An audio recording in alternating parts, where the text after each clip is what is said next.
Welcome to No Place Like Home, coming to you on Pinellas County Connection TV. The sponsor of the show is the Housing Finance Authority of Pinellas County. The HFA helps first-time home buyers in Pinellas, Pasco, and Polk counties achieve their dream of home ownership. Working through a specialized group of lenders, the HFA offers a low rate on its 30-year fixed mortgage and helps with down payment and closing costs, too. Please visit our website, www.pinellascounty.org/HFA as in Housing Finance Authority.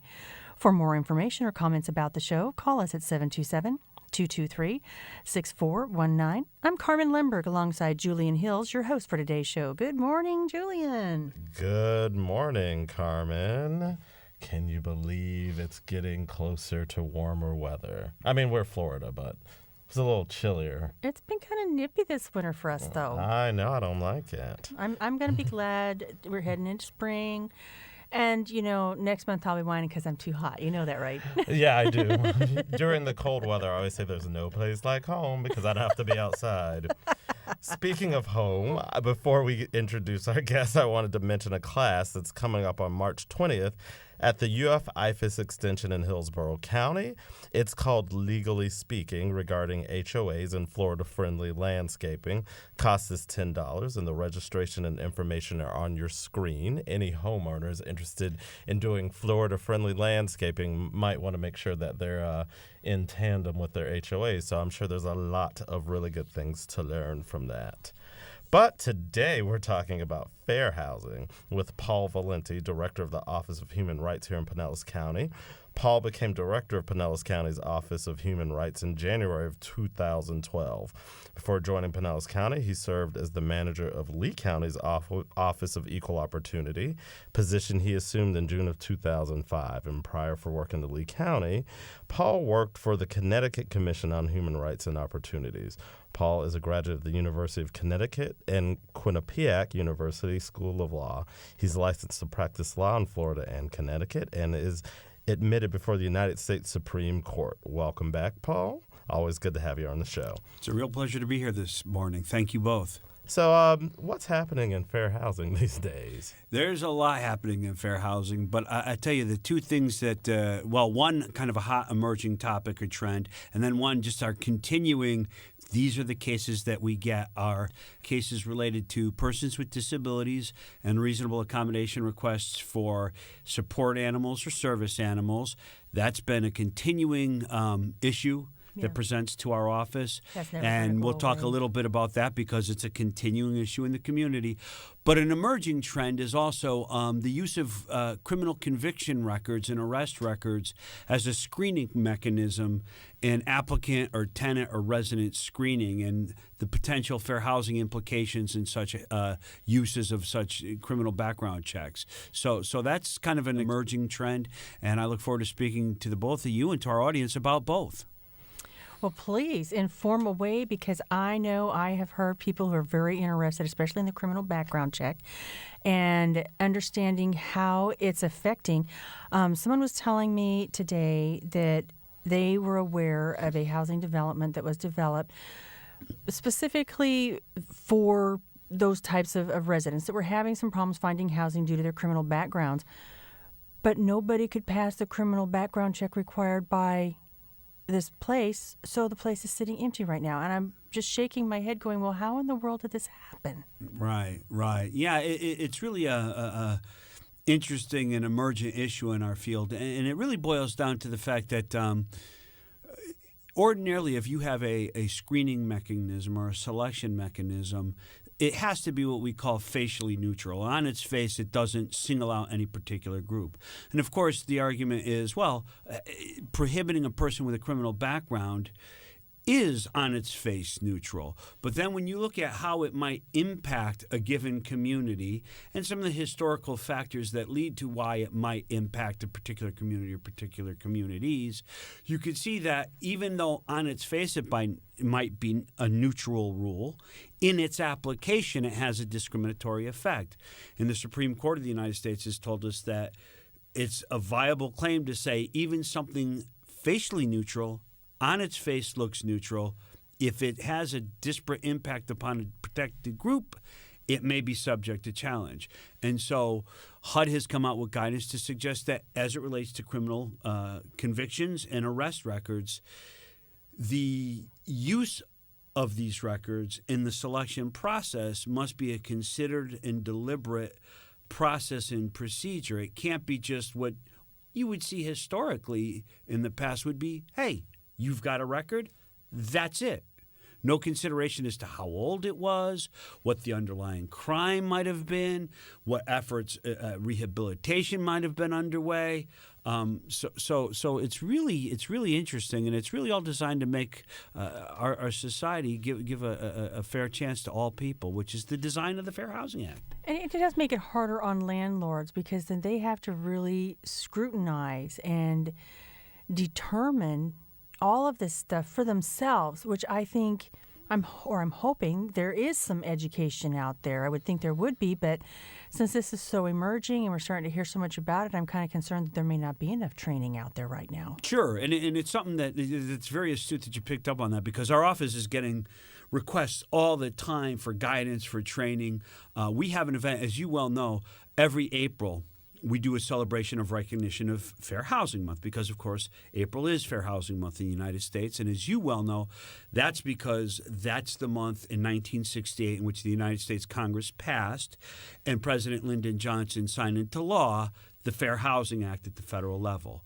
And every April, in recognition of Fair Housing Month, we put on an education and outreach event to train the community about your rights and responsibilities under the Fair Housing Act. This April, on February 20th, Friday, April 20th, we'll be doing it at the Pinellas Realtors Organization on Ulmerton Road. Oh, great. And one topic we'll be talking about is criminal records and the use of criminal records and arrests as a selection criteria in housing. So we recognize the need for the education, for the guidance. And part of what we'll be talking about is, again, first off, let's talk about arrests.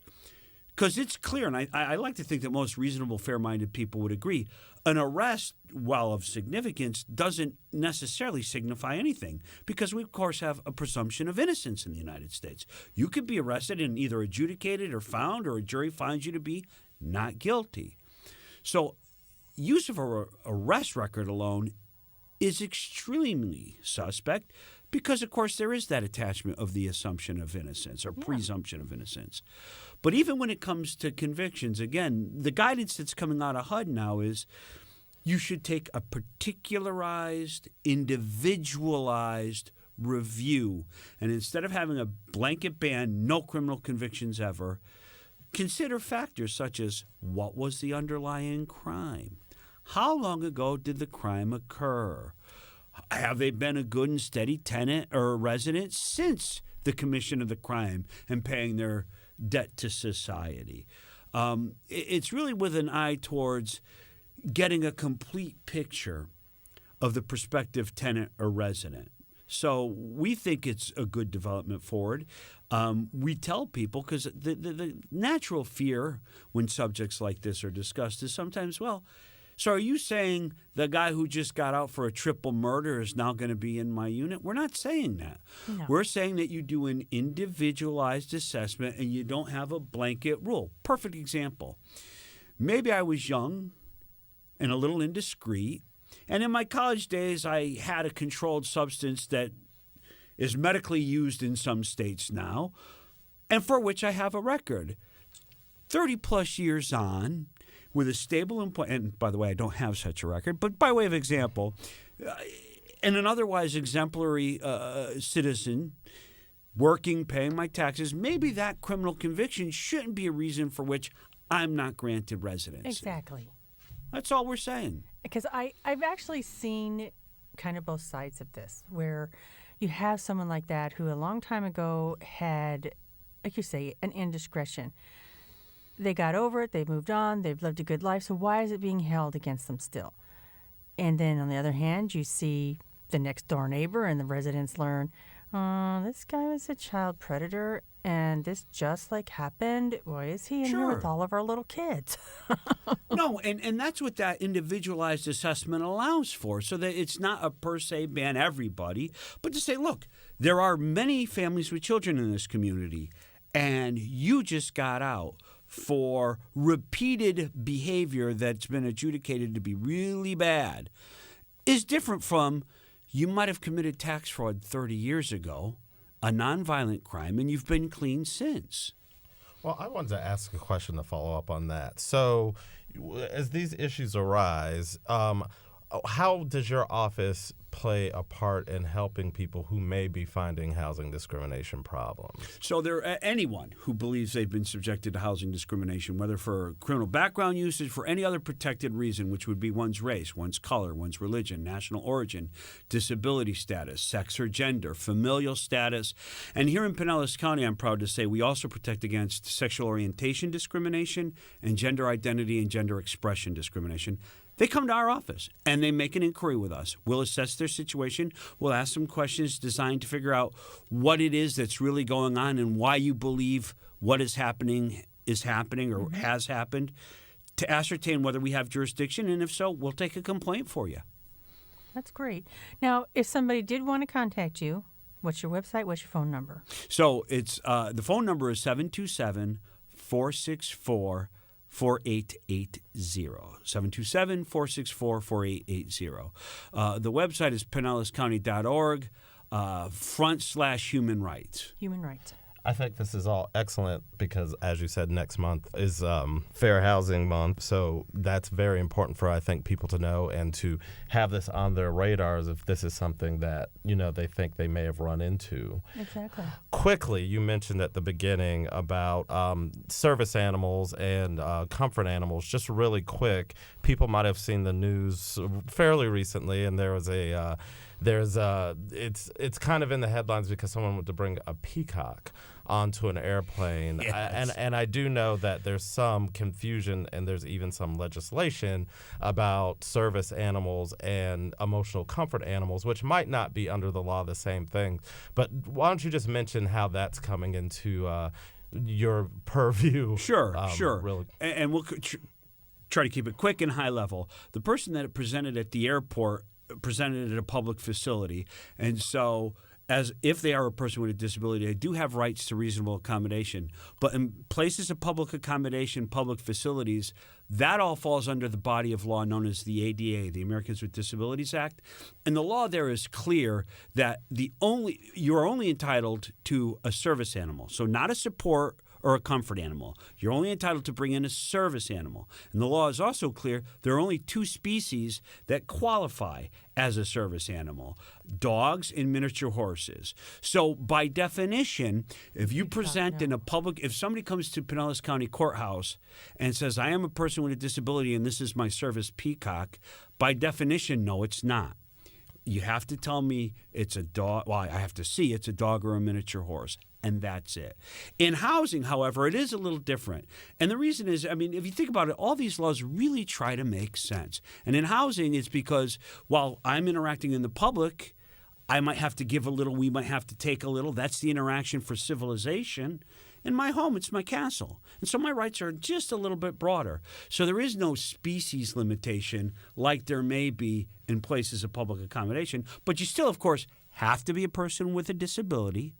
The need for the animal has to relate or accommodate to that disability. It can't be just because I'd like to have it. It somehow helps me in my disability to enjoy the housing opportunity. And lastly, you still owe obligations to the community in which you live, notwithstanding your disabled status. You have to pick up after the animal or have it provide for the picking up after the animal.